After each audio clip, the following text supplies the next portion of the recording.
Hello. There's no one here. That's all right. Trying to get McKelly's schedule straight anyway. Go pile in. And then this will be uploaded for perpetuity. Is that the right word?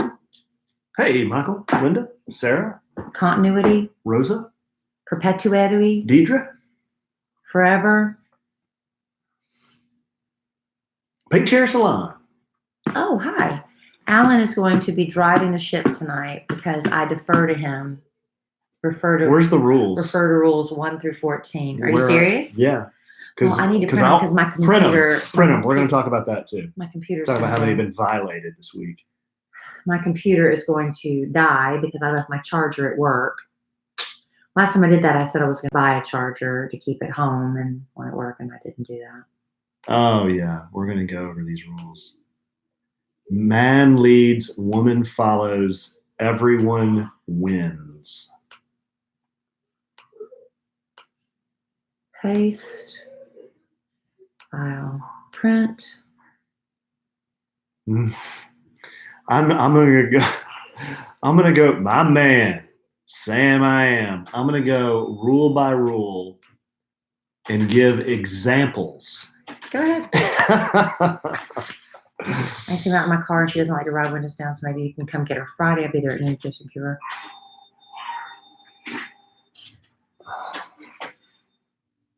Okay.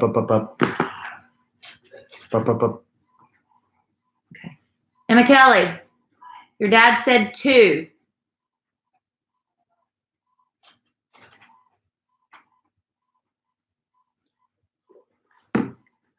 Scheduling summer visitations difficult. Y'all know how it is. Maybe you don't. Hey, Benjamin. Yeah, I'm taking a little break. I'm stuck on season 2, episode 1. Of what? Mad Men. Oh yeah, we gotta watch Stranger Things. I gotta rewatch season 1 with you, and then you're gonna watch the rest with. We're gonna watch the rest of New Time together. Can you? What? What's the issue? Well, this is hitting me. Well, it's hitting me too. All right. What I'm just trying to get more comfortable, honey. What can I do? Well, I was trying to get more comfortable. I didn't know how you were feeling. But again, I defer to you. You absolutely do. Right here. But a man also has to treasure his wife. It doesn't say that here. In the Bible, it doesn't say that here. Well, this isn't the Bible. Let me go find the Bible. There's one right there. This isn't the Bible, though. I will have the Bible list next Just time. when you thought about giving up, you gotta. How do you say? Alpo. That's a dog food. Wake up, rise up, shake it up, flip it up, smack it up. Taped up, lifted up. All right, let's get going. Hobbling around. Let's get going. Hello, Ashley Graves. Hold on, the live studio audience is filing and taking their seats there, man. Good. Michael's here, Corey's here, Julie's here. We got a trifecta. That's exciting. A trifecta of bouncers in the room. That's exciting. Julie wants Chelsea's information. You need to provide Chelsea's information to Julie. In fact, you can do it right here. Well, you can go. You're on my Instagram, so you can either go to Face Matriarch, I think, but she's also at Smart New You, and I follow that on my Instagram. But Smart New she wants to You, contact TX. Chelsea. Well, that's where she works. That's the Instagram should have the contact information, shouldn't it? Oh, okay. Yeah, it probably does, babe. It's Smart New You. There, we'll be back in a second. I think it's smartnewyou.com. Just when you thought about giving up. Yeah, it's just smartnewyou.com, and the phone number's right there. So yeah, she does a great job. She's done really good. Smartnewyou.com 214-492-0550. She does my Botox now. It's a great job. She's out in Irving and Las Colinas. I don't know why I'm talking in the microphone. We're not recording yet. Let's see. I'm tired too. Chelsea. This has been the busiest summer of my life. It's so busy. And I keep forgetting to call people back and answering emails. And it's just been a lot. And here I'm drinking a glass of wine because we opened a bottle last night. I pasted a Bible verse for you. Ephesians 5:25. The Bible says you should love your wife the way Christ loved the church. Oh, we got scripture. The way Christ loved We got the church. scripture. So anyway, and now I'm going to finish it. Emma Kelly. No, she can't hear me. I'll worry about that after. So anyway, watched The Bachelorette last night. I don't know if anybody followed along the live Twitter. I was drinking wine. I'm enraged. And there's a little bit left, so I'm polishing it off during a sandwich and some Lovin. We haven't done that in a long time. We used to do this podcast buzzed all the time. I should be talking about this while we're on the podcast. Talking about buzz. You used to do it drunk.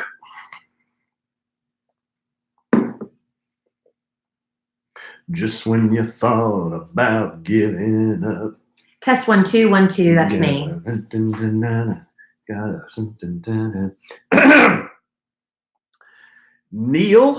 Neil's an eater. Please pick up the red courtesy phone. Neil's an eater. As Jesus loved the church, Please pick up the red courtesy phone. Neil's an eater. so love your wife. Hold on. Let me put my thing on here. You need to disinfect your microphone after that. There we go. Ready? Sure. Welcome to another episode of A Sandwich and Some Love. And it's a forgot to hit the record button. My fault for diving in. You got to give me time to hit the record button. Should we do this at another time that's more convenient for your Well, I have sleeping something schedule? in my eye and I'm tired. Welcome to another episode of A Sandwich and Some Lovin'. I am your energetic, enthusiastic, so happy to be here co-host Kelly Raspberry Evans, along with my handsome, leading, what's the words I'm looking for? Masterful, strong, charismatic. Masterful. You're my master. Husband and podcast co-host. It's my husband, Alan I'm Evans. a master debater. Hello, Alan. Welcome to the podcast, honey. Thank you. Thanks for joining me. Thank you for having me. Thanks for joining me today. Can I be a part of this too? You're my only guest. You're the only guest I have. Why are today. you starting it like this? I don't Are you doing a bit? No, just Are you- I think when you're overly tired, you try to overcompensate. I think that's what you're doing. You're talking about you as a universal you or you as in me? You as in you, Kelly Raspberry Yeah. Evans. I think you're overly tired, and I think you're trying to bring big energy. Burning the candle at both ends, as they say. We've had boss meetings today. We've done social media stuff. We've shot video, We try photos. to have a social life. We try to parent in between. You cooked dinner. Well, I tried. I messed it up again, everybody. You didn't mess it I up. follow the directions on the pork tenderloin. And the first time ever, Alan asked me to hand him the Heinz 57. Every time I ask him to give me Heinz 57, I love Heinz 57. I really do. And it's expensive. It's not the cheapest condiment. But Alan asked for it tonight. And I know every time he cooks me steak and I ask for Heinz 57, it hurts his heart. It hurts your heart just a little. And I felt bad tonight. Well, yeah. When I season the steak, it sits there. I let it season it or marinate in the rub for an hour or whatever. Yeah. Then I fire up the smoker. I That know. takes 40 minutes to heat up. I know. Then I smoke the meat for 40 minutes, and then I take it over to the grill and reverse sear it. And then I bring in this beautiful, beautiful New York strip that's Yeah. been smoked, marinated, and grilled. Yeah. And then before you cut into it, you're like, "Hey, babe, can you hand me the Heinz 57?" I'm like, "What? I love Heinz 57. What is I this, love Golden Corral?" I have used Heinz 57 since I was a little girl. I love it. I love it. Well, And here's I what I'm put gonna it- start doing. What? I'm gonna start frying your steak on the No, stove. because it still tastes. I can still taste the steak underneath the Heinz 57. Oh. I can still taste it. I can tell the difference if I'm eating Heinz 57 with chicken or steak or pork chops. I can tell. Mm-hmm. But I love it. But I know that you consider it an insult. So when you ask me for Heinz 57, It's a slight. It's not an then- insult. okay, it's then a you're- slight. then because if you just love Heinz 57 like I do, I wouldn't be hurt. But because you asked for it, knowing you're hurt by it, therefore I am hurt. Let me put this in words you can understand. If you Kelly Raspberry rolls down to the mansion, okay, and you order something down at the mansion. This is a really nice restaurant in Dallas. for It those of is. you that don't know. It One of is. the best restaurants in Dallas. It used to be, what is it called? A Michelin restaurant? Is that what they call the really, really fancy ones? I'm not sure. I don't know if it still has I'm that ranking. not that fancy. But say you do that, you roll down there and you order a steak, Mhm. And then Dean Faring himself Chef comes Dean. out. Chef Dean Who won't comes return my out phone call, but that's okay. and says, Kelly, how is everything? And you're like, well, Dean, do you have any Heinz 57? He'd look at you like you're from another freaking planet. He'd be like, you're my kind of girl. You ain't scared. I would order Heinz 57 at the mansion. You know it too. You know it. You got that right. I would. But this podcast isn't about Heinz 57. What is it about? It's not about smoking. It's not about grilling. It's going to be a lot about relationships and personal growth. Wow. Yeah. That's uplifting. Yeah. No, that's what our podcast typically tends to be about. Absolutely. We're going to talk about Bachelorette, sorry. We're going to review these man leads, woman follows, everyone wins rules that you presented last time, and we're going to see how you're doing. I'm going to be graded. Yeah, we're going to see how you're doing. Do I get to grade you as a leader? I may give examples. Okay. On how some of these have been violated. Okay. And I'll accept them with love as they are intended. I'm kidding. Yeah, we'll probably. No, I accept your criticisms. There'll be no criticism. Criticism is not always a negative thing. Sometimes it's loving criticism that helps you improve yourself as a partner and a spouse. You know what phrase I've always hated? What? Constructive criticism. Well, that's true. Just a nice way of somebody saying, you know what, I'm going to pick at your ass now. No, it's not. It's the way I'm telling you this because I want you to do it better. Otherwise, it's just criticizing. You're picking at my ass, so I'll do it better. Well, not you. I'm saying somebody who's giving constructive criticism. Or you can just let them continue to do it wrong until they get fired or something. Well, why don't they call it constructive feedback? Okay, well, it could be that. Or just feedback. How about critiquing? Is critiquing easier than criticizing? See, those are negative words. Critiquing, criticizing, grading. I don't know. That kind of has a school connotation. Evaluating. What are you? You're about to evaluate me. What are you, Jerry Jones? You're about to evaluate me on this list of how I've behaved this week. Ha ha ha ha. And so we're going to talk Bachelor. Maybe this list. I posted something very controversial on social media. You're getting a little what? What's the word I'm looking for? What? Provocative? It's not provocative at all. It was not the picture, it was the words. No, it's also some provocateurism going on. Okay. So I posted something at the Alonzo 1971 and lots and lots and lots of comments. So any critiquing? No. Any constructive criticism? Not really. Everyone is, everyone's pretty nice. But I wanted to go through that post, why I did it, what it's about, and maybe give a backstory and open up the kimono a little bit as we do here. You might as well drop the whole thing at this point. What do you mean? Drop the kimono. Oh, you mean just drop it? And you're giving so many peeks. Oh. Just go full frontal. And just show me just hanging there. Why not? Just show me. You're coming close. Just show me. Speaking of hanging. What? That reminds me, did I tell you the toast that Jeff made to me last week when he and I went out when you were out of town? Direction. Yeah. Yeah, you've told me. I told you that? Yeah, you've told me, but you forget you tell me. But you can tell me again, and then other people can listen in on the podcast. Well, one of Jeff, our friend, Bad Influence Jeff, one of his bits is to do these kind of winding toasts that really have no direction, and they're kind of like Confucius sayings. You kind of like look at him when he's saying them, and then after they sound good, but they sound good, but they don't mean anything. And then after he does them, you kind of nod in your head like, cheers, but you can't figure out what in the hell he just said. So he and I go out to this really nice place. It's where we're having our birthday at D. Lincoln's. And he orders us these smoked Manhattans. They come in this big smoked box. So we take them out of this smoked box. So they bring you the box filled with smoke, and then you put the drinks in them, or the drinks come delivered in the box? No, the drinks come delivered in the box. It was fancy. Is it extra for that? I don't know. Jeff paid.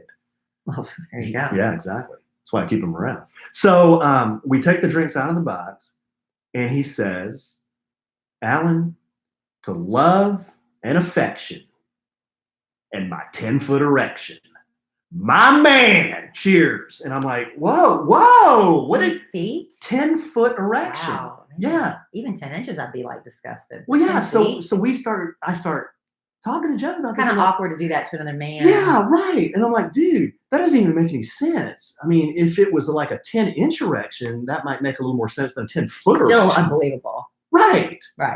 I just thought it was silly. And a little uncomfortable? Yes, and a little very uncomfortable. Did you make eye contact when you did it? Yes. Oh, wow. That's the worst. Yeah, it was really, really Yeah. disturbing. I was disturbed after it. I'm sorry. Yeah. At least he paid. 10 foot. Impossible. Let's just put it out there. That is impossible. That is impossible in most people's cases, not mine. Okay, why don't we do this? Leading from that toast Yeah, and then to this sponsor. Right, then we'll move on. All right. If you've heard about this company, Rothy's, I hope you've heard it from me, and hopefully you've taken advantage and ordered your very own Rothy's. But this is the company that's making these beautiful shoes for women and for girls out of recycled plastic water bottles. I know that sounds impossible, but these Rothy's shoes, they are insanely comfortable and machine washable, which I really love. And the thing is, because they're made out of recyclable plastic bottles, there's no break-in period where you're walking around having to work out the blisters and stretching out the toes, because they fit comfortably right out of the gate. And like for me, the first time I ordered my pair, I ordered the pointy toe. I actually needed a half size larger. Well, that's no problem, because Rothy's always comes with free shipping and free returns and exchanges. So there's no risks, no worries, no reason not to try. Super, super easy to do the return and exchange as well. I chose the red camouflage pointy toe. Love it so much. My cousins, when I got home to South Carolina, they were all wearing the round toe flat, which I thought was super cute. And they're so versatile. They go with everything from yoga pants to dresses and skirts. You got to try them. They're good enough for Princess Meghan Markle and Kelly Raspberry and my cousins in South Carolina. Rothy's are good enough for you. Good enough for her. I'd wear them. Check out all the amazing styles available right now at rothys.com/sandwich. Go to rothys.com. That's rothys.com/sandwich to get your new favorite flats. Comfort, style, and sustainability. That's what we all care about. Good grief. These are the shoes you've been waiting for. Head to rothys.com/sandwich today. Thank you, Rothy's. We love Rothys. Let's do Bachelorette talk, man. And then you'll grade me. You're going to hold off on grading me? Well, I don't know. I think you're doing pretty well on these. We'll just go through them. You said you were going to give examples. Yeah, we'll go through them quickly. Well, we have to talk about the Bachelorette. I got some heat for some of my opinions, but that's the thing. It's about opinions. You can have differing opinions and still get along, right? Just have a calm and intelligent discourse. No name calling necessary.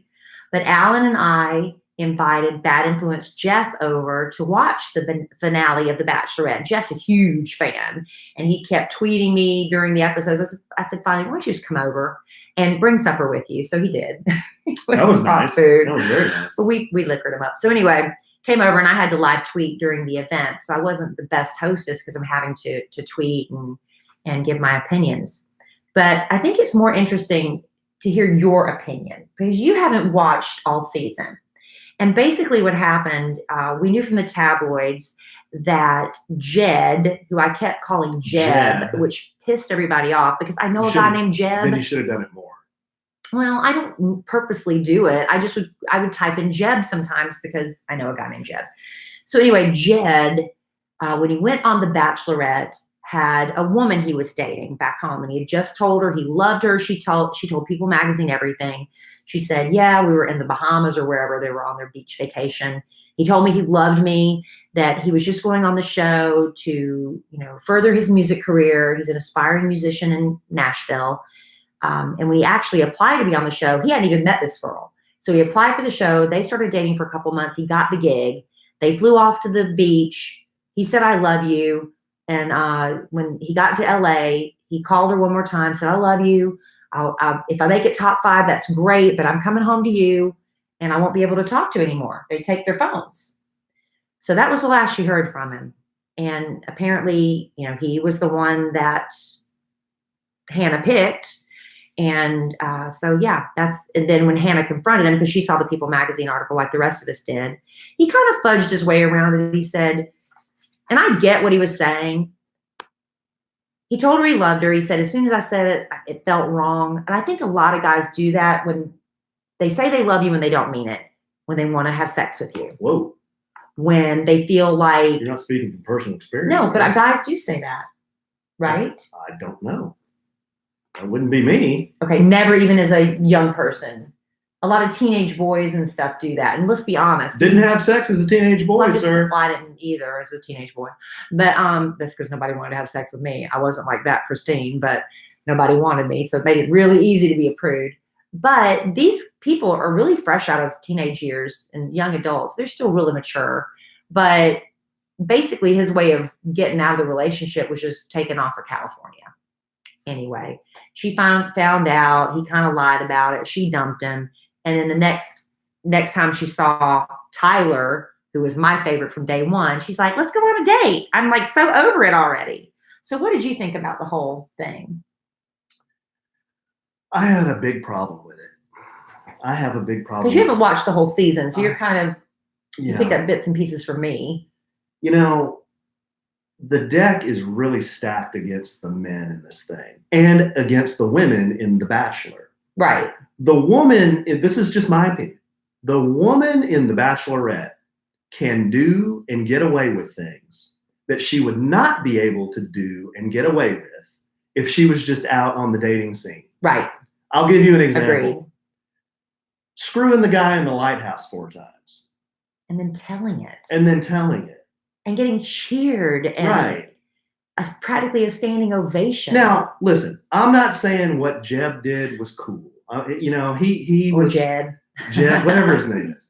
He did some pretty shady stuff. He should have been a lot more forthcoming with information. He should have told the truth. But a lot of guys in their early 20s, late teens and 20s, that's the way they do. But I just didn't. Right. I thought it was weird how the crowd was really getting on him and how she was kind of talking down to him. Yeah. Holier than thou. Yeah. When she conducted herself in a certain way that if I was a guy and I knew that was going on, I'd probably call her on it or say, hey, what are you doing? I thought we were becoming close here and you're having sex with this other guy. No, this is 2019, honey. You can't call out a woman for any behavior whatsoever because you will be labeled a slut shamer. Well, it's not slut shaming. But that's what they say. You can't criticize her behavior one iota. Well, it's like, because if you do, you're slut shaming. I want to be I'm talking as if I'm Jed. I want to be your exclusive. Why are you screwing this guy? I thought we were connecting here.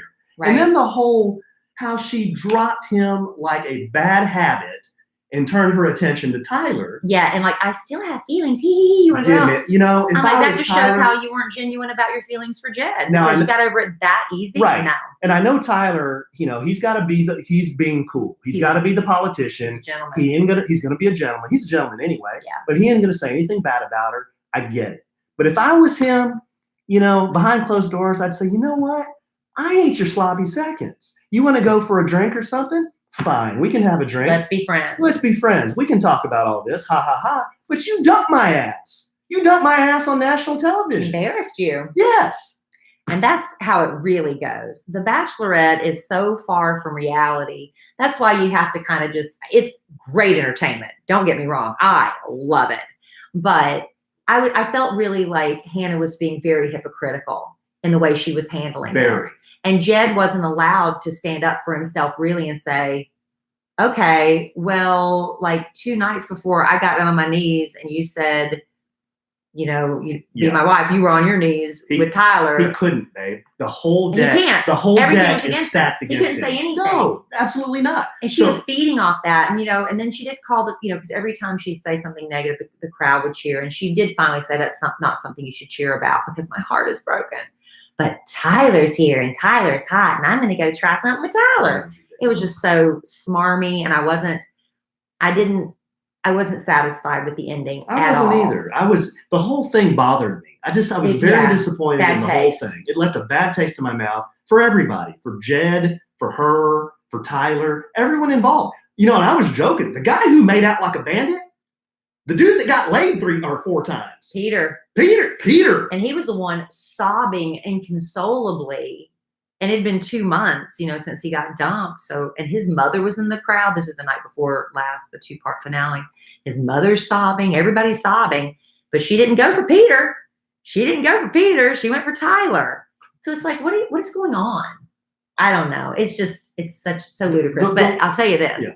I cannot wait for Bachelor in Paradise. I've never watched it before.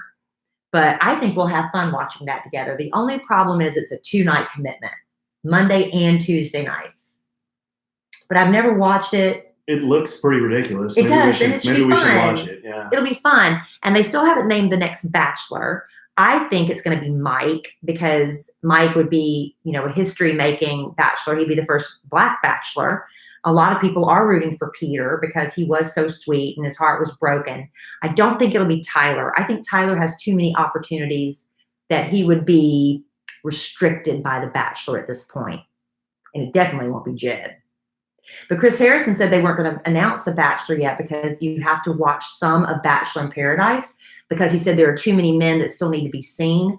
So I think what producers are doing, they're waiting to see if there's any standouts from Bachelor in Paradise who might be a more dynamic Bachelor. But it has to be Mike. I don't see how it can't be. I think there's too much groundswell of support for him right now. Why wouldn't it be Tyler? I don't think this is the right move for Tyler, personally, if I was coaching him on his next career move. I was telling Kelly and Jeff, my opinion was Tyler can name his price right now. He's so cute. He's got so much positive PR, and people really, I think, like him. Yeah, he's a nice guy. He came off. He's a good-looking guy. Came He's a off nice so guy. well. Yeah, and he don't need to get involved with Hannah. Why does he want to get back involved with that? And I was ticked off that she let him even start with the proposal before she stopped him. That was not cool. I don't like that. But when he was standing there and she just was like, I'm in love with somebody else, he was so gracious. He was a gentleman. He said, basically, I'm paraphrasing, all I want is for you to be happy. And you know what? I know he even called Jed's name and said, I know he's going to, do right with you. So there you go. That's our Bachelorette wrap up right there. That's the wrap up. Just kind of womp womp. Womp womp. But it was fun. It was fun to watch. It was a lot of fun. You always learn a lot. There's always something that's controversial that gets you talking about relationships and, hey, what if this wasn't on a show? What if this was in real life? Well, I think it's interesting. I do think a lot of young women should watch The Bachelor because you see what behaviors men really don't like. And it's all that tattletelling women do and the cattiness. Men don't like that. And I think there's some lessons to be learned from The Bachelor in addition to being highly entertained by it. Yeah. Well, there it is, babe. There it is. That's our wrap up. And off they ride into the sunset. Yep. So last week, are we going to do something and then do this? No, whatever. No, I want you to do Me that. too? Yeah, do that. All right. So nobody has time to go to the post office. Lord knows I don't. I barely have time to cook a pork tenderloin until it's overcooked anymore. I'm busy. And who has time for, sitting in traffic, parking, lugging all your mail and packages into the post office? It's a hassle, which is why if you have a lot of mailing needs, you need stamps.com. This will save you so much time, especially if you're a small business and you're just churning out those packages. Stamps.com will eliminate those trips to the post office, and that saves you time, and time equals money. But not only that, you get discounts with Stamps.com you can't even get at the post office, like 5 cents off every first class stamp. That adds up to 40% off of priority mail, not to mention it's a fraction of the cost of the expensive postage meters. Yes, with Stamps.com, you get a postage meter, so you're calculating the exact postage. You're not wasting money sticking too many stamps on there. And we've got a special offer for the listeners of A Sandwich and Some Lovin'. Yeah, we do. Our listeners get a special offer that includes a 4-week trial plus free postage and a digital scale without any long-term commitment. All you got to do, go to stamps.com, click on the microphone at the top of the homepage, and type in sandwich. That's stamps.com, enter sandwich.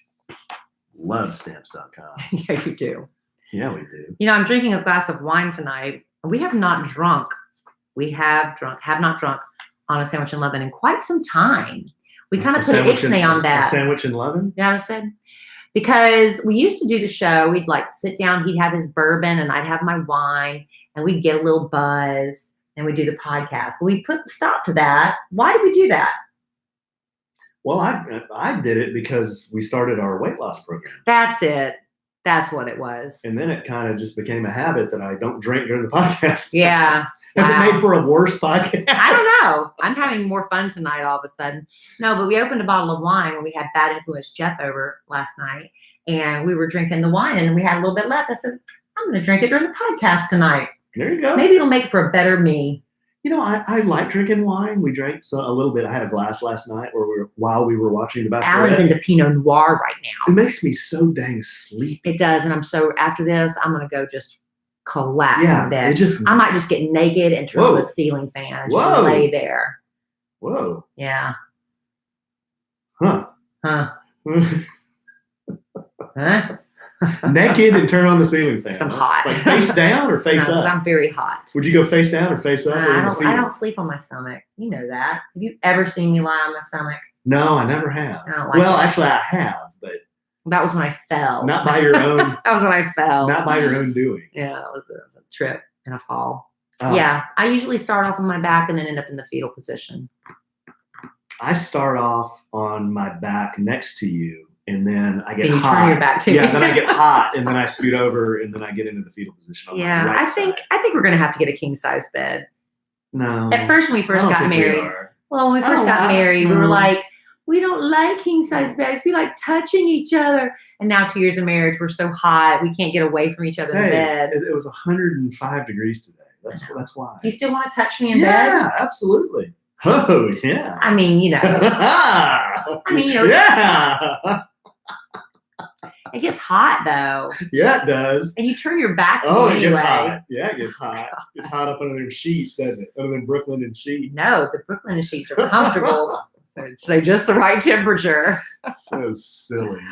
Okay, so you presented these man leads. This document I'm looking at, listener, it's titled, and Kelly printed this from her computer. I found it online. Man leads, woman follows.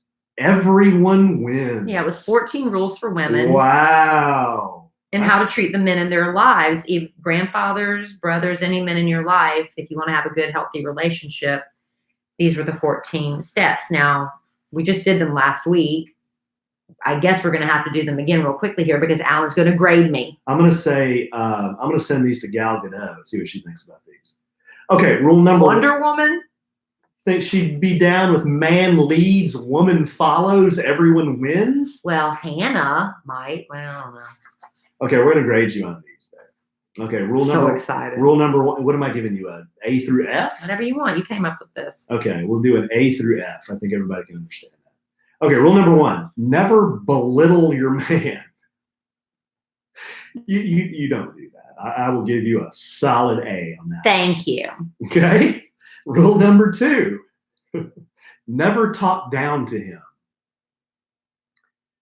I can't think of a real solid example I have of you talking down to me. I did, while I was eating at the bar, I did burp, and then you kind of talked to me like I might have been like 8 years old after I did that. Because it was disgusting. I said that was not necessary because he laughs. And I said that was not even funny. I was standing a solid 6 feet away and I could smell it. That's how vile and strong it was.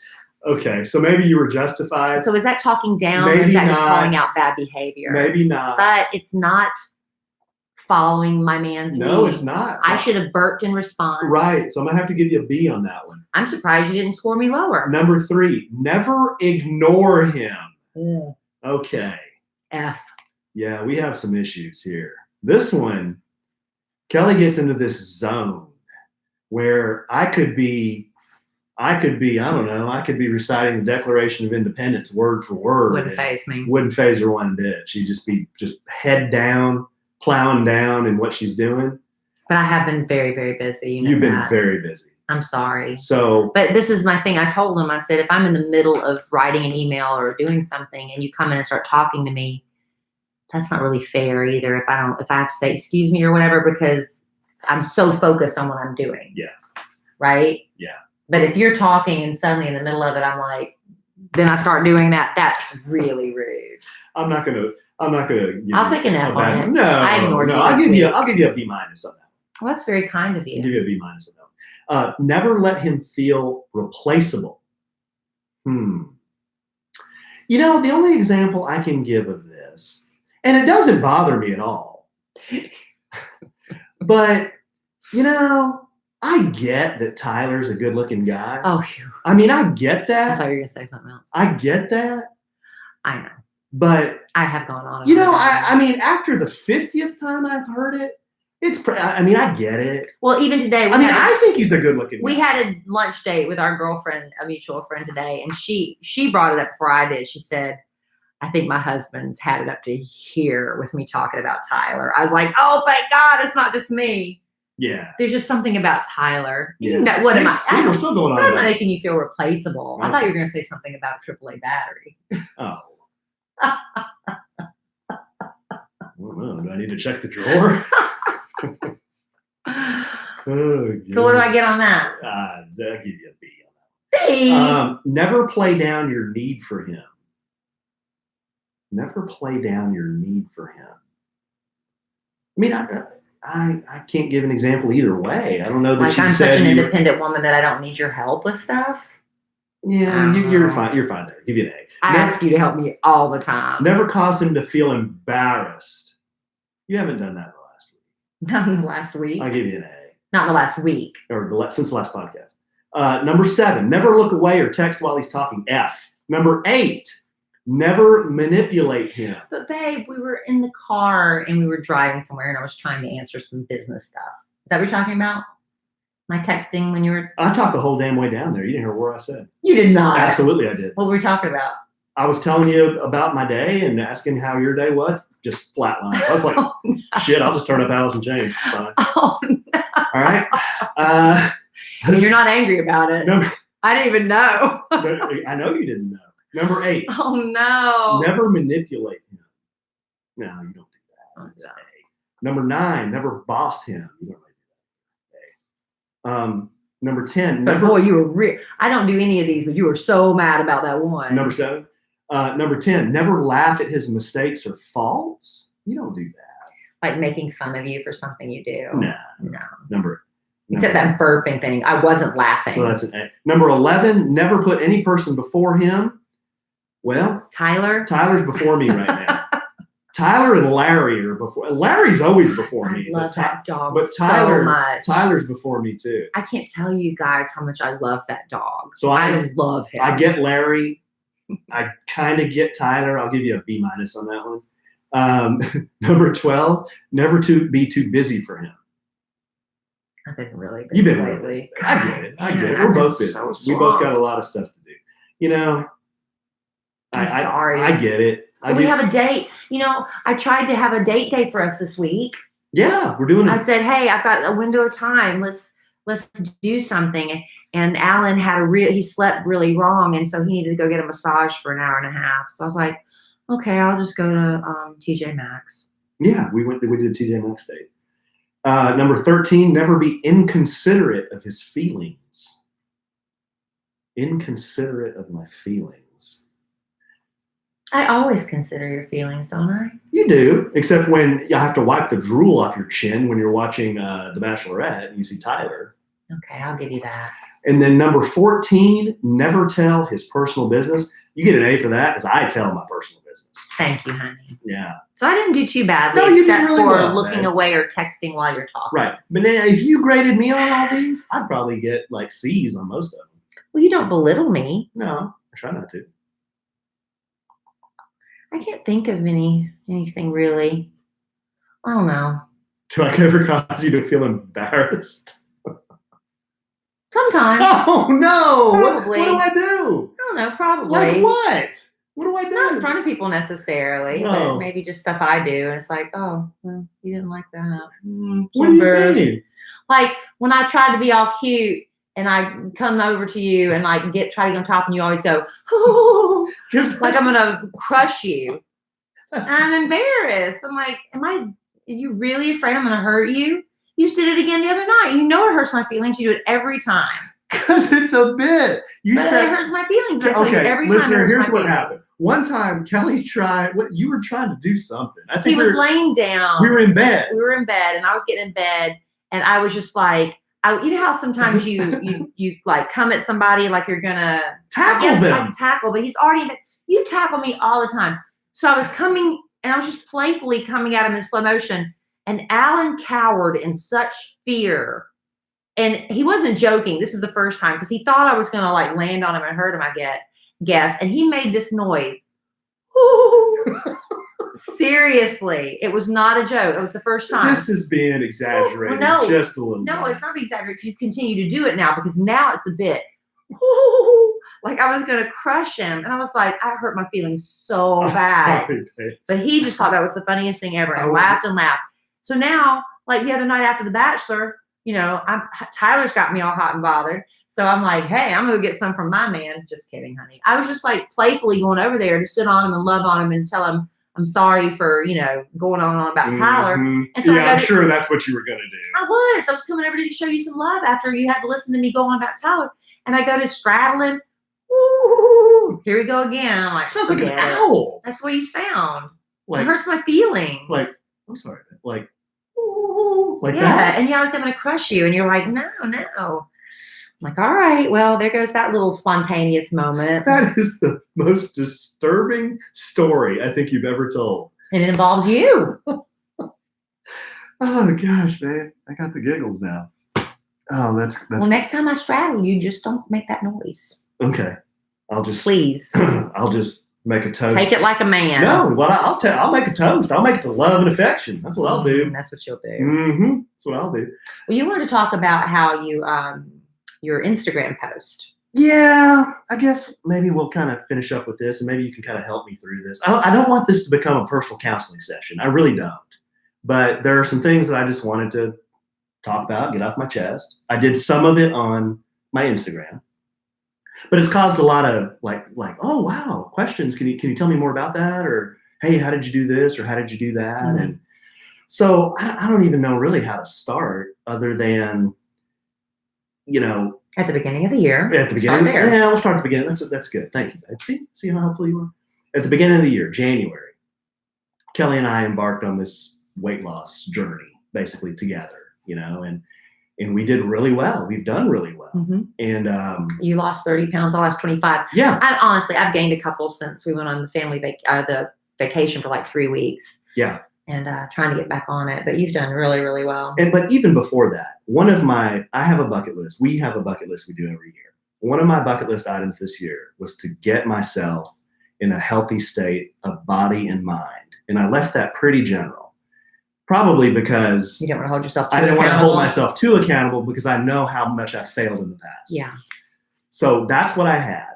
Now we go on this weight loss journey, and I'll try to paraphrase a lot of this. We go on this weight loss journey. I lose 30 pounds. Kelly comes along with me. We do it together. It was awesome. It's one of the best things I think we've ever done together. During that time, I also started working out at a HIIT studio, high intensity interval training. I've never been a big workout guy. I've always hated working out. Absolutely. You love this. I love this He place. hates it when he misses it. Yeah, it's called Body Machine Fitness, and I've just had the best time there. The guys and gals, all the trainers are so positive. It's just got a great energy and vibe to it. Kelly's also now working with a personal trainer. Yeah, trying to get back on track. It's hard when you fall off to get back on 100%. Yeah. So, you know, the body stuff is good. Mm-hmm. During the year, I also got a colonoscopy. Remember Mm-hmm. that? Yeah. Got my colonoscopy screen finally, because you're welcome. Because I had that in my family, the colon cancer in my family. And his wife gently nagged him into doing it. Yeah. And Kelly has helped me with all of this. It's not like I've just done it by myself. I mean, she's been there. She's been supportive. She's been encouraging. Also, I had a bad case of sleep apnea, and I had always had that my whole life, even before we met. In fact, when Kelly and I met, I was trying to do things to get rid of it. You had surgery. Yeah, I had surgery. Even as a single guy, I knew I couldn't sleep, and I knew I was waking up and I couldn't make it through the day, and it caused all kinds of health problems.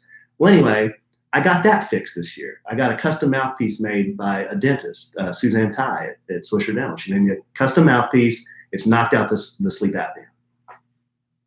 So I also added one other little tidbit of information in there, and I've been real kind of private about this for a long time. I knew I couldn't make it through this without doing this. But how can I say this?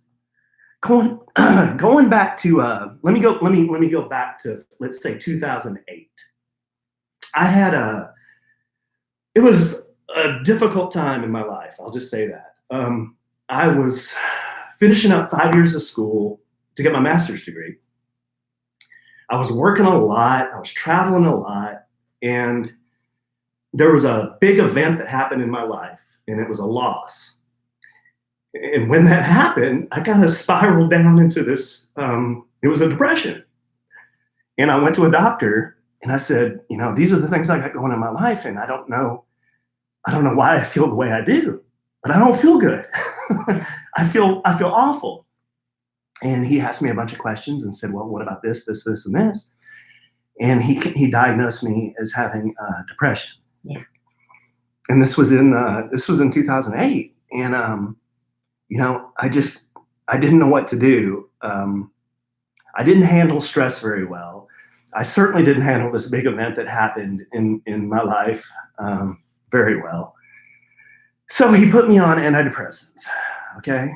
And I dealt with that for 11 years until I remember when I found them. Yeah. You were so embarrassed. Yeah, until January of this year.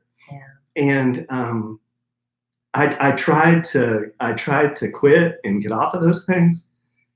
It was hard. Yeah, it's very, very difficult. I could tell his personality would just change. It was very difficult. But I didn't want to get emotional doing this. It's okay, honey. It's very helpful. Yeah, but I guess what I'm trying to convey is there was a time in my life where, boy, I was having a lot of problems. I just wasn't looking at myself and treating myself right. I wasn't making healthy choices. I was drinking on top of taking the antidepressants. And this particular one I was on, it just made me kind of flatline. Like, I didn't have many emotions. It's like Prozac for me. That's what Prozac did for me when I was on that. I was never happy. Right. I was never sad. Just always I was constant. I was never excited. I was never really interested in anything. Yeah. And it's sad because at that time I had very small kids. Yeah. And it's really difficult thinking back at that time, but honey, you did the best you could. Yeah, but I had to stay on those things for the longest time. And this was way before I ever met Kelly. And there were periods where I'd try to quit and I couldn't. I was too scared. I was like, I can't because these now give me a little bit of confidence to do some of the things in my job that I wasn't able to do before. I could see differences in myself, but they weren't all that good. And so fast forward to 2014, I go through a separation and divorce. Very traumatic, bad event that happens to a lot of people. And I know these things happen to a lot of people. I get it. And I know a lot of people go through these things. But what if it wasn't for the antidepressants, you might not have gotten through it as well as you did. Well, I don't they do serve a purpose to help get through really bad things. But I guess part of my shame was I couldn't talk about it. Yeah. I couldn't, and it's hard for me to talk about now. So you shouldn't be ashamed. But I couldn't tell anybody. I didn't even tell my mother and father. For all those years, they never knew. They don't even know now? I think they know now. But they listen to this podcast? No, but I think they know. Yeah. But I just felt embarrassed, ashamed, like I couldn't tell anybody, like I was weak, like there's something the matter with me. So 2014 happens. I got through that. And that was pretty tough. So I knew I was going to stay on through that. I wasn't going to try to get off of it. Not the right time. No, it wasn't the right time. No. So I get through 15, and then I meet Kelly in 16. And at the time we met, I was still on those stupid things. Yeah. And I forgot how either I told you or you found them, or I how found them. They were on a counter one day. I was like, "What is that?" Mm-hmm. And I think I came clean and told you. You told me they were just your pills. I just told you they were my pills. And your medication. And I'll be honest, I looked him up because I was like, oh, he was being kind of mysterious about that. So, yeah, that's when I found out you were on them. Yeah. But it didn't change the way I felt about you because I told you I had been on antidepressants for so long. Right. And at the time, there was a time when I needed them very desperately, but then I wasn't on them anymore. And I think what Kelly just said there, I can remember when she told me that, and I was thinking, I can't believe she just told me that. You're just like me. Mm-hmm. Babe, why are you getting so upset? Because it was just a hard time. I mean, that time was very, very difficult. Yeah, but you're through that now. Oh, I know I am. I know I'm way past it. But again, now it's turning into a counseling session. But so Kelly was very supportive of that. She said, hey, I understand if you need to do that. I've done them too, but I eventually got off of them. But I didn't quit cold turkey. Right. I was on Prozac, which did the same thing to me. I had no emotion about anything, no joy, Yeah. no highs, no lows. And I didn't like that feeling. So I switched medications to something weaker. Remember I said maybe you could try something else, and then eventually. Right. But that wasn't the path. You tried cold turkey, right? A few times I tried cold turkey, and that's not what you're supposed to do. No, it's not. And I felt really, really awful. Yeah. And I would talk to my doctor, and my doctor was good. He pleaded with me to look for another way to do this. Right. And I said, I just can't do it. He said, all right, man. He said, you've been on this a lot longer than I'd like you to be and that you should be. But, it's ultimately, it's your mind and body. You've got to tell me what you're feeling, And he did his best to help me through that. Well, I don't know what it was, but in January of this year, I just thought I've been the happiest I've ever been in my life. I don't know why I'm taking this medication. It doesn't make any sense. All it does is make me not have emotions. I don't really laugh too much about stuff. I don't really cry too much about stuff. I don't really care a whole lot about things that I should care a lot more about. But you were still happy. But I was still happy. And I was thinking, this just isn't good for me long term. You start living your life in color. Right, exactly. Yeah. I have got to get off of this. Yeah. So I don't know if I even told Kelly or not, but in January, about the same time we started the weight loss, I was taking a maximum dose. It was 20 milligrams. I'd start halving my pills because my doctor always said, if you want to try to get off of it, half your pills. Yeah, because you didn't do that before and you Right. get real cranky. Yeah, he said, start halving the pills and and then go half for a week. And then the next week you go half, quarter, and then you go quarter, and then you go quarter, skip, and then you try to get off. So you did that. That's pretty much what I did. And there was some times there in January where I didn't feel good. I wanted to take another one. I wanted to just feel normal again.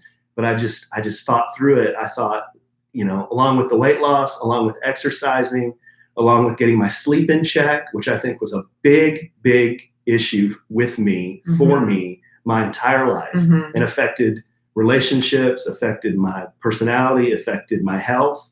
That sleeping, once I got that fixed too, it all just kind of fell into place where I felt like I was alive. I was a new person. I wasn't being artificially propped up. I always felt I was artificially propped up. And that's how I could do that crazy job that I used to do and travel all over the country and stand in front of 1,000 people and give a presentation and not care about it. This was because I was being artificially propped up. And so that was what I was trying to convey in the social media post. It's not, hey, look at me, look what I've done. It's more of, I know a lot of people deal with this. It's a pretty common problem. A lot of people have things like this that they go through. There's something that happens in your life and you're just like, shit. I remember staring out the window and just shaking my head like, why am I here? What am I doing? Yeah. How can God let some of this happen? What is the point of this? Right. Yeah. And then just kind of spiraling down from there. Yeah. And then you get into a hole and you just can't get out. Hey, but you're out. Babe. You okay? I'm fine. Oh my God. Most wheels off podcast. It's fine. But I've wanted to talk about this on the podcast for a long time. I just didn't have the courage to do it. Yeah, you haven't said any of this to me either. I'm hearing it for the first time. But I think it's important to talk about things like this. I never did before. I could never do it before. Why do you think you can do it now? Somebody asked me that. It's because I'm not scared anymore. Yeah. What were you scared of before? Just what people would think. I really don't care as much anymore about what people think. I really don't. Good. It's like, this is me. You know, I'm messed up in some ways, but We all are. but I'm really good in some ways. Yeah. And you know, the messed up comes with the really good. So I was scared before, and you know, I've dropped a lot of hints on the podcast about this over the years we've done this. You know, I talked about a book that I read that really helped me, The Subtle Art of Not Giving a Duck. Mm-hmm. And one of the main points in that book is that life is imperfect, and people who try to be perfect are miserable, absolutely miserable, because you can never live up to how you think you should be, you know? Yeah. And once you understand that, you know, it's just, everyone is imperfect. Everyone does dumb things. Everyone has things about them that aren't exactly quite right. Once you understand that, then it makes life so much easier, you know? And I think, you know, a big part of it is meeting Kelly, and people joke with me about this, about her positivity, but this is the part of it that people don't see. They don't see the, you know, when I'm not my best, what she says to me.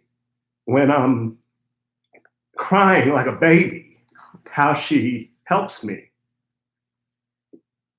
You know, it's all great on Instagram, you know, for a lot of people, but that's not real life. No, it's not. So that's what I was trying to show on my social media, was that, you know, a lot of people like to say, wow, look at you guys, you know, it's like perfect. No, Couples goals. it's not. Alan, you can do everything. You know, sometimes it's hard for me to see. It's like, I'm glad How far you've come. Yeah, I'm glad you think that, but I wish you could see my entire story. But that's your story. But your story is different now. Yeah. It's much. But your story makes you who you are now. Yeah. You know. And I get emotional. You know, it's just my bit, especially now that I'm not taking the damn medicine anymore. You're feeling everything. Yeah, now. I feel everything. I laugh so hard. Kelly and I laugh so hard at stuff, and you know, but then if we talk about things that are painful, I can get emotional, and I feel kind of embarrassed about it, but then I also feel good because I could never do this before. Yeah. Well, I didn't know, because you did that privately. You didn't tell me you were doing that. So I didn't realize. I kind of figured after a while, because you said something about being off them, but I didn't know you had gone through that process with the doctor. Why did you keep that private? Trying to get off of it? Yeah. Because before you would not tell me when you would try quitting cold turkey, but why did you not tell me this time? Because I was afraid that I'd fail again. Yeah. Oh, that was it. Yeah, that's okay. I was just wondering why this time. Because I was afraid I couldn't do it. Yeah. But I got past it this time. How long have you been off of them? 7 months. Wow, Alan. Yeah. I started, you know, in January. late December, early January. Yeah. And you do feel better. I feel much better. Yeah.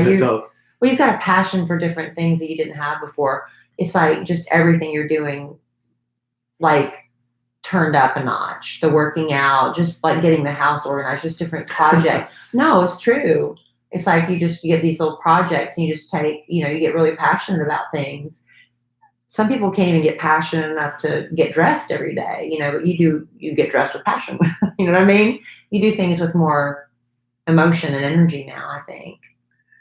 Yeah, you tend to care about things a little bit more when you have a clear mind. You have more of a vision for the future and excitement about that, I think. Yeah, and I want to sum this up on a positive note.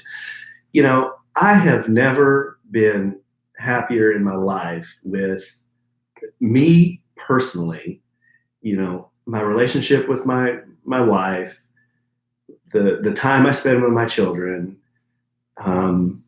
the work that we're doing. We've got a lot of cool things going on with our jobs and really cool stuff and business that Kelly and I are working on together that really we're gonna be talking more about as time goes on. It's everything to me has kind of come to this point to where I finally feel like I finally feel like me. Yeah. And I feel like, gosh, I wish I could have felt like this my whole life. But you know what? That's okay, because you went through that gives you empathy for other people who are going through that. And how can you understand, there's certain people that are going through things and you're like, get over it. Why? Because you've never been through that. So when somebody's going through a dark depression or whatever struggles, now you've been there, done that. You have a heart for that now, that you can help somebody else. If you'd never been through that pain or struggle, you wouldn't be able to use that for good. So God works in mysterious ways. Not that I'm saying God struck you with depression, but he allowed you to go through that. And now that you've come through it, you can use that to help other people. You'll never know how many people you help by sharing that tonight, Yeah. And, But if I can get through the things that I got through, and also kick the medication and then get into a healthy spot in which I've got myself into now, it was just hard work and determination, and it took me a long, long time, but I never gave up. yeah, I wanted to give up a lot, but I always knew you gotta stop this at some point. You gotta get off of this at some point. I never quit. I never quit thinking that. Yeah. Even though I couldn't do it, I never quit thinking you're gonna do it. I'm just not ready to do it right now, And for whatever reason, it just clicked in 2019. I put it on my bucket list. It sounds real cheesy, but I put it on my bucket list. And to me, those things that I write in my bucket list, those are things that I'm going to do before I die, preferably this year. Yeah, you do an annual one. Right. So once I wrote it down, I was holding myself personally accountable that, man, if you don't do this, you're going to be really disappointed with yourself. So do it, figure it out and do it. And I went back to what my doctor told me, and I hadn't seen him in a while. I hadn't seen him in 2 or 3 months. And I just kind of thought back to all the times I had seen him, and he said, here's what you need to do. And I just did it. And I felt awful a few days. Yeah. I felt awful. The withdrawal, really. Right. I felt like I just wanted to stay in bed all day and pull the covers over my head. Well, it's a good thing that you timed it out with also getting better health-wise. If you had just done that and you were still eating crappy and still doing the drinking and not exercising, then I don't think you would have been as successful. Yeah. It's a combination, because working out increases your endorphins. You were feeling more confident and getting excited about the weight loss, which gave you a positive boost that if you weren't doing those things and you were just coming off an antidepressant, you'd be like, I think that has a lot to do with it. I'm still looking in the mirror and I'm still not happy with what I see. I think that has a lot to do with it. It was a combination of all of it. Yeah.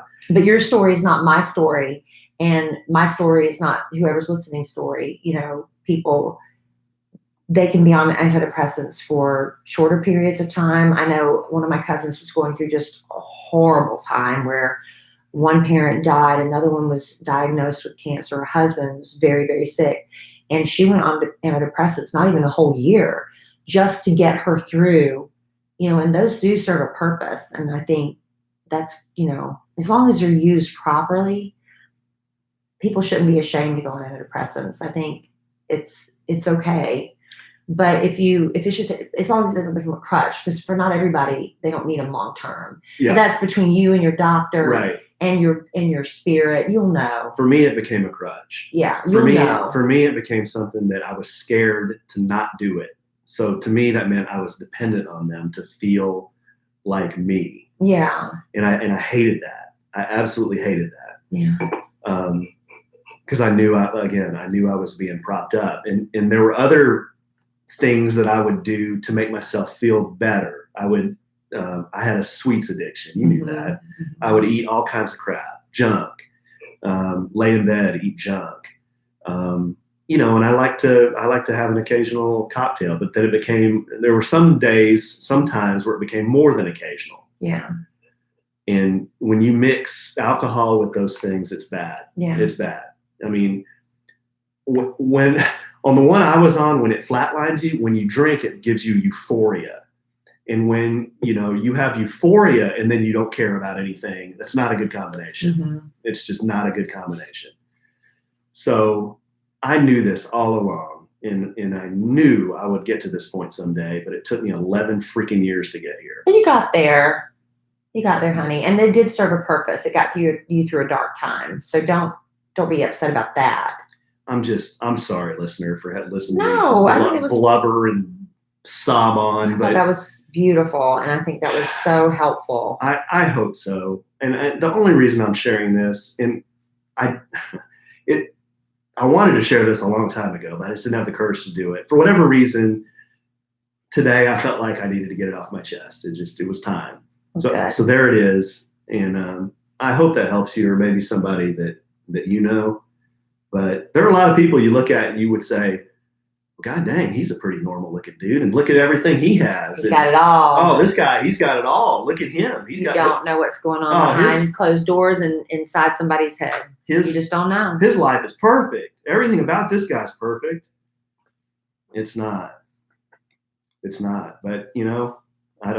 I really, it's better. It's a lot better. And I really try not to look backwards. I've told Kelly that. You know that about me. Yes. I try my best to live in the present and look towards the future. And there are some things that bother me about the past. Well, that's what I've been working on you with a lot. But I try my best to look forward, because I can't change anything. Yeah. All I can do is move forward. I think a lot of the root of my depression was feeling sorry for myself for some of the things that happened in the past and dwelling on them. But it was such a helpful quote that I read, and I'm going to paraphrase it right now. It's like, you can't help what happened to you as a child, but as an adult, you don't have to be controlled by those things. And once I learned some coping mechanisms as an adult, as a young adult, I didn't have the coping mechanisms. So the antidepressants did help me through a time when I was young and my emotions were a roller coaster. And when you're in your late teens and early 20s, you're thriving on the drama and stuff. I needed the medication to get through that period of my life. But then when I got older and I started getting stable and stopped feeling sorry for myself and blaming my past, dwelling on my past, then I was able to, I think for me, come off of them. So. Yeah. Well, everybody's different. Everybody's story is different. It really is. I really don't know what else to say. I'm just you did thank you if you made it this long. Thank you for listening. And no, you did great, honey. I'm really proud of you. And you're getting ready to have a birthday, and you're going to be celebrating a new year. I guess that's another thing that kind of jumped me into doing it, is because I'll be 48 on Friday, and I was just thinking, man, I used to be the youngest in everything. You're still the youngest in this marriage. But in school, I have an August birthday, so I was always the youngest. I was always the youngest in my class. I was the youngest on my team. Everything I did, I was the youngest. And it's not like that anymore. It's just weird. I don't know. Yeah, a little slap of reality. A little slap of reality. Time is ticking. Time's ticking. It was time to pass. Is that why you keep wanting us to get an RV? Yeah, it's time to pass on what I've learned, and hopefully it helps somebody else, because Alan's daydreaming about retirement. That's all we've been doing. Every time we pass one of those big RVs on the road, look at that one. Look at that one. There's a big RV show coming up. It's going to be me and you someday. You think so? Maybe. I hope so. I saw a really nice Airstream. You really want an Airstream? Airstream, yeah. They are cute. It was really cool. Can you imagine me living in one of those things? Not living in it, just maybe vacation. Brand new looking. Everything in it was brand new. I don't know, honey. Yeah. I don't know if that's me. Maybe someday. But it's really, I'm really glad you shared that story, and I know a lot of people are too, and you're probably going to hear from a lot of people you helped today. And we're going to have to wrap things up. Yeah. But before we do, I think it's good timing for us to talk about this brand new sponsor we have for the podcast. It's called Care Of. Care Of is a subscription service. It delivers vitamins and supplements that are customized for your specific health and your emotional needs. It's really a a good thing for us to all get to a healthy routine, doing things that are healthy for our bodies, for our brains, for our mental and emotional health. And with Care Of, they have an online quiz. I took it myself. It lets you know exactly what you need. It asks you some helpful questions about what your concerns are. You know, what are you wanting to focus on? And you can take care of, do you have stress? Are you hurting in the sleep department? Do you need more energy? Do you just need help with life in general? You can find the right vitamins, the protein, and more that are just personalized for you. It's a real quick, less than 5-minute quiz is all it took me. And at the end of it, I was able to find out the vitamins I need for my personal Kelly Raspberry Evans specific needs. B complex for my hair. I'm feeling burned out. It had a couple of supplements I cannot pronounce for that. Memory loss. Short-term memory loss is a problem in my family. I wanted to conquer that. Magnesium to help with my sleep. Probiotics because I'm having trouble pooping. These are, seriously, Alan, personalized for you. Experience the Care Of difference. You could just get any old vitamin package, but that's not personalized. And with this Care Of quiz, it's really easy to find out what you need, and then they'll just deliver it right to your door. Well, for 25% off your first Care Of order, go to takecareof.com and enter sandwich. At checkout, yeah. At checkout. 25% off your first order. Care Of order, go to takecareof.com and enter sandwich. Yeah. Don't make the same mistake I did. I entered careof.com and nothing happened. That didn't even work. Takecareof.com. Very interesting. Care Of. They recommended supplements I never heard of before, and I don't think I can pronounce. Rhodelia and ashwagandha. Ashwagandha. I wrote it down. And then Excuse me? It helps with feeling burned out, because I've been feeling burned out and depleted lately. It asks you questions about your lifestyle and your goals and things, and then makes those recommendations. You haven't been sleeping enough. I haven't. And my hair's been very dry. You know, there's a supplement you can take for that. What is it? B complex. Oh, B complex. Sure. I'll do that. And for pooping, a probiotic. I thought magnesium was good for that. Magnesium, my mother says it helps her poop. But magnesium is also good for sleeping. Just a little behind the, dropping the You kimono. could always use a butt bomb. No. All right, babe. Well, this one was quite a roller coaster. It was, ride. honey. I'm very proud of you. I'm sorry. I feel a little bit, well, I'm proud of you. I understand why some things, even as a married couple, you need to do privately. And you did that privately, but you're sharing it now. I wish I could have been there more for you. And hopefully I was. In what way? What do you mean? When you were going through that and the hard parts, hopefully I was there. Yeah, well, as a man, you know, men tend to try to do things by themselves, especially medical things, and not tell too much of their business. And hey, what am I feeling? What am I going through? And that's probably why I didn't say much about it. But I didn't say anything to anybody about it. Well, hopefully I was supportive anyway. No, when you were going through the heart of it, the hard part. You've always been supportive, but that's in the rearview mirror, man. Yeah. I don't have to do that anymore. You got a big birthday party coming up. You and Bad Influence Jeff, your combined birthday party. Yeah. A-Train and Bad Influence Jeff's birthday buffoonery. It's going to be fun. You've got your own logo. Yeah. Kelly made me she made us a step and repeat so we could take photos in front of this thing, and it's got the A-Train and Bad Influence Jeff logo. Yeah, your sister created that. She's so sister. talented, but I told her what I wanted, and she created it. And since this is the second one, I figured this might be an annual thing. We need a step and repeat. Yeah. So you have your own backdrop. So you have to check out our social media after his party this weekend, and you can see the pictures of one of his birthday presents. The other of his birthday, this is going to be like so not fun for you. You don't have anything to open because Alan also needed a new toolbox. Kelly got me a toolbox. Well, that's the thing is like, you know, you need to pick it out. So he picked it out and called me, said, well, I found it. I was like, well, I can go all the way up there and buy it and have some big man load it in my car, or just go ahead and get it and bring it home. It's a Craftsman. So, I mean, you just don't have anything to open, but that's your birthday present. It's one of those big rolling, you know, you've probably seen them. Maybe your husband or maybe your wife has one. Big rolling auto toolbox. You love it. With all the shelves, you know. Yeah, it's great. You love it. You love your step and repeat. Yeah. Oh, yeah. Yeah, I love And I'm taking Alan for a birthday mani-pedi. Mani-pedi, I'm yeah. trying to make you feel special on your birthday, babe. Yeah, I'm a Renaissance man, babe. I can do mani-pedis. I can do mani-pedis all day. And we're gonna have lunch, I think. Yeah, we're gonna have lunch. So yeah, I'm looking forward to it. Dinner with the kids, and then your big birthday party. It's just all about you this weekend, honey. Well, at this point, I'm just glad I'm having birthdays. That's right. Amen. You just wanna keep having them because, not to be dark, there's some times where I didn't know if I was gonna have another birthday. Hey. Hopefully that was before you met me. I'm just glad I'm having them.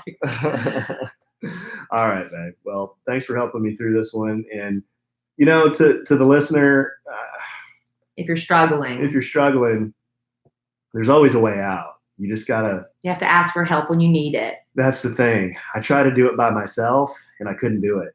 I could not do it by myself. I had to have support. I had to have help. So, get you some help if you need help. Right? And get you the love of a good woman. That's right. All right. Well, and a podcast. It's very therapeutic. Yes, you can tell millions of people your innermost thoughts. So you know what? I think that's a beautiful thing. I don't think people don't understand how much our podcast family really means to us. I don't really think people understand that. And I feel that way about my radio audience too, with the Kid Craddock Morning Show. There's just really something very special about that connection you have to somebody. Just the voice and the communication. I don't know. It's just something. It's really hard to describe, but you get to experience that now, and you can understand what that's like with the podcast family. What I felt with the radio for so many years. Yeah. I've made a lot of friends. A lot of the listeners, they'll come see us at events, and then you end up kind of being friends with them, and then you just communicate and keep in touch on social media and keep in touch through email. It's a beautiful thing, right? Yeah, and even some of the people that we met in Mexico are going to come to the birthday party. Yeah. It's crazy, but yeah, it's very, very powerful. I guess all the people that interact with you when you tell a story and they say, "Oh, that happened to me," or "I know somebody that happened to," and don't feel alone because I know exactly what you are talking about. When it was just me going through all that stuff, I didn't have anybody to kind of bounce things off of, intelligently, other people are going through it, but emotionally you feel I am the only one. Right.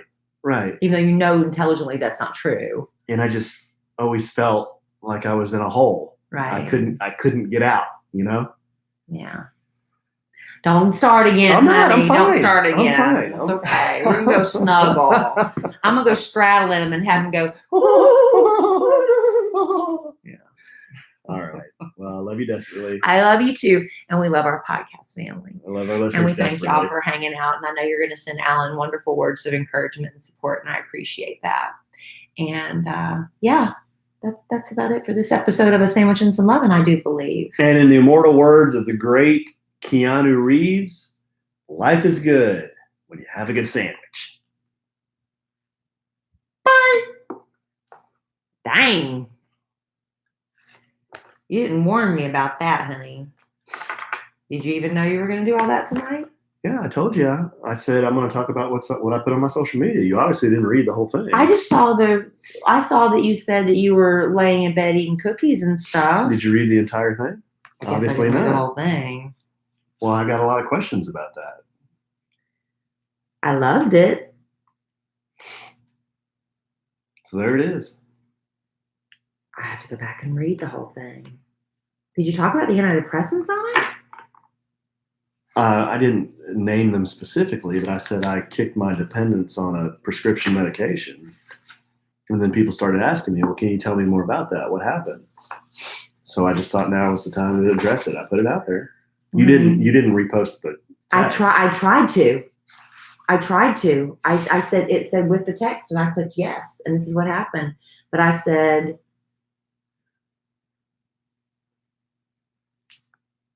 hopefully they went over to your page and saw it.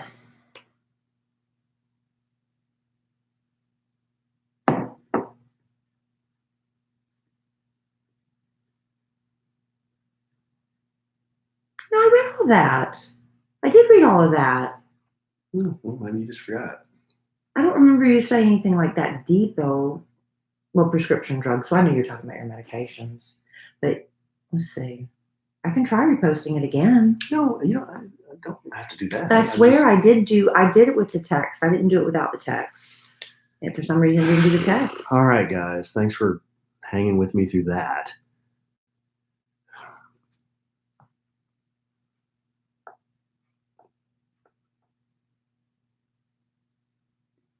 Thanks, Julia. Well.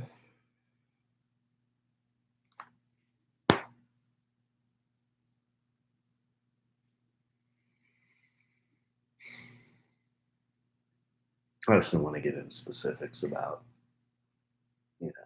too much in the past about those kind of specifics. That's why I just, usually people have something really bad happens to them, and then you just don't know how to deal with it. Yeah. What are people saying in the message board? I can't see. My vision's too blurry. Oh, they're being very nice. Hello, Chelsea. Thank you, Chelsea. They're being nice. They're always nice. Thanks, Becky. But you look so sad. Oh, I'm not sad. I've just been. I know, it's been a lot. This has been a heavy day. See?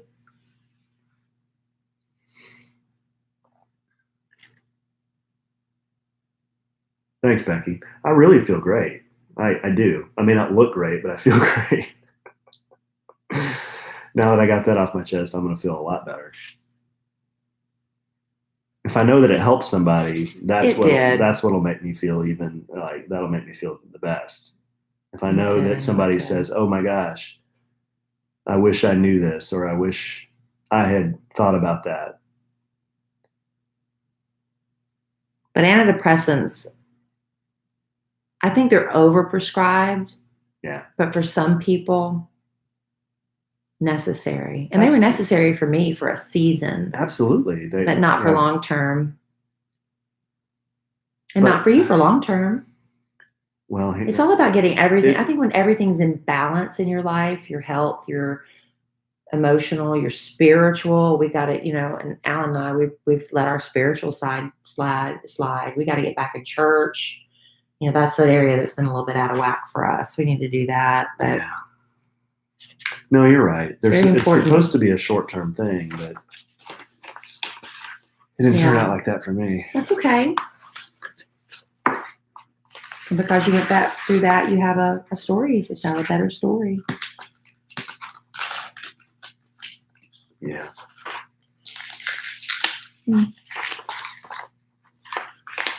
Put your trash can over there, honey. Thank you.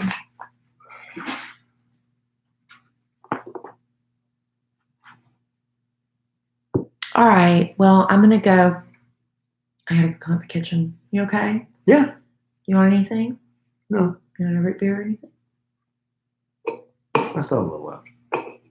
Okay. Love you. Love you. I was reaching back to push back the chair. Did you see me do that? There was nothing there. Yeah. We got fixed chairs, so we have room to sit next to one another. Thank you. Yeah. It wasn't squooshing. Did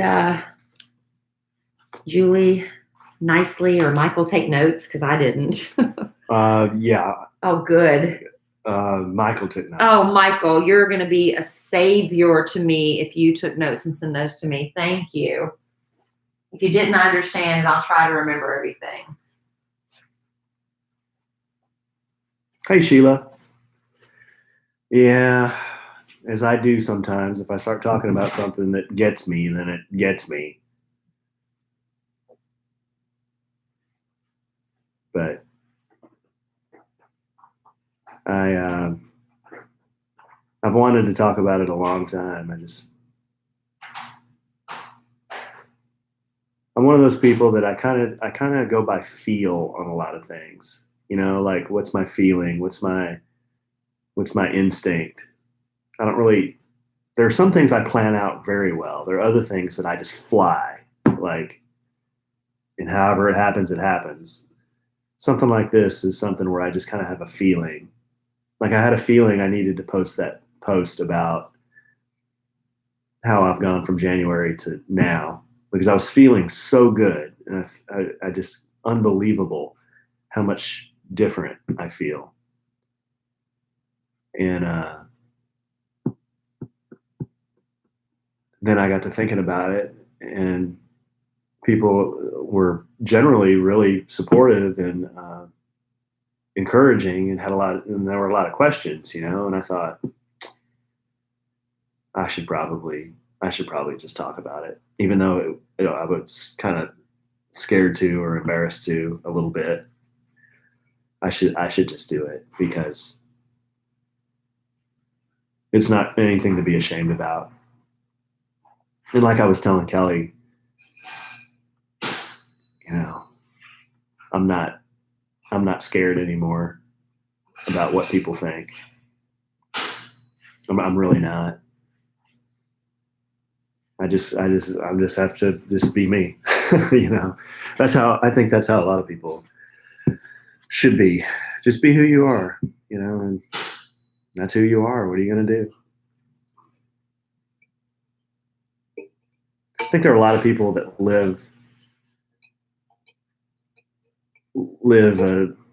a life where they wish they could be somebody else. And I don't think that's a good way to live. I think when you live, true to yourself, true to your beliefs, I think that's when you're most happy. It's when you just live like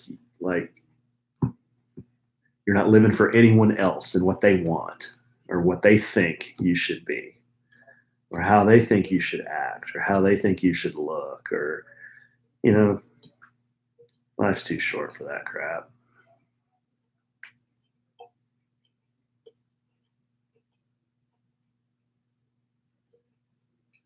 So I guess once I got to the point where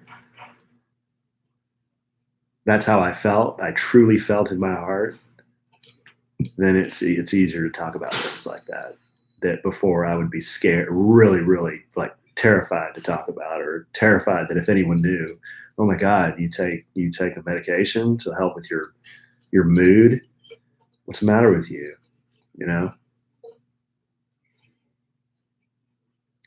But like Kelly said, that's all in the past. So I ain't going back there, man. I ain't never going back there. I'll tell you that. I ain't never going back there.